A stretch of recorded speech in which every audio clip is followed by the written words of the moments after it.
एथर खरा छुट्टी रे व्हाट्सएप रे पाठ पढ़िबे छात्र छात्री। शिशु बाटिकार अष्टम श्रेणी पर्यंत समर लर्निंग प्रोग्राम।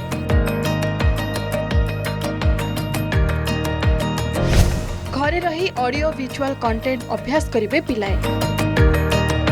एथर खरा छुट्टी रे हेबो पाठ पढ़ा। शिशु बाटिकार अष्टम पर्यंत पिलामानकु शिक्षादान कराजिबो। व्हाट्सएप जरिए श्रेणी अनुसार असाइनमेंट दिया बापा माँ व्हाट्सएप को एने सीधासलख जोगाजोग कराजिबो।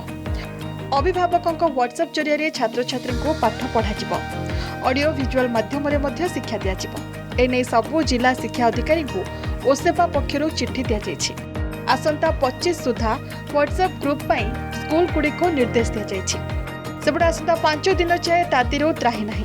उपकूल ओडिशार गंजाम गजपति नयागढ़ खोर्धा कटक पुरी केन्द्रापड़ा जगतसिंहपुर जाजपुर भद्रक और बालेश्वर ए 11 जिले में प्रबल खरा गरम और गुड़गुड़ नहीं उष्म और आर्द्र स्थिति को नहीं येलो वार्निंग जारी करिछि पाणीपाग विभाग। आसंता 4 दिन जाए तापमात्रा रे परिवर्तन हेबाकू नथिबा बेले 4 दिन पर पुणी 2 ରୁ 3 डिग्री तापमात्रा वृद्धि हेबार आकलन करिछि पाणीपाग विभाग।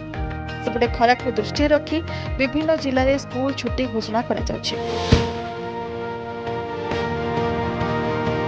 खोर्धा कटक पुरी जगतसिंहपुर संबलपुर बलांगीर मालकानगिरी आदि 17टी जिले में स्कूल छुट्टी घोषणा हो सारा।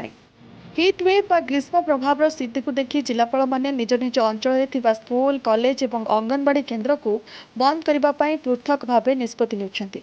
ए पर्यंत अधिकांश जिले में आसंता 23 तारिख जाए स्कूल गुड़िक छुट्टी घोषणा कर खरार प्रकोप जदि एमती जारी रहे तेज आग को अन्य जिला गुड़िकर छुट्टी अवधि वृद्धि हो पारे किंबा नुआ जिला एही तालिका सामिल हो पारती। Bureau report, Argus digital.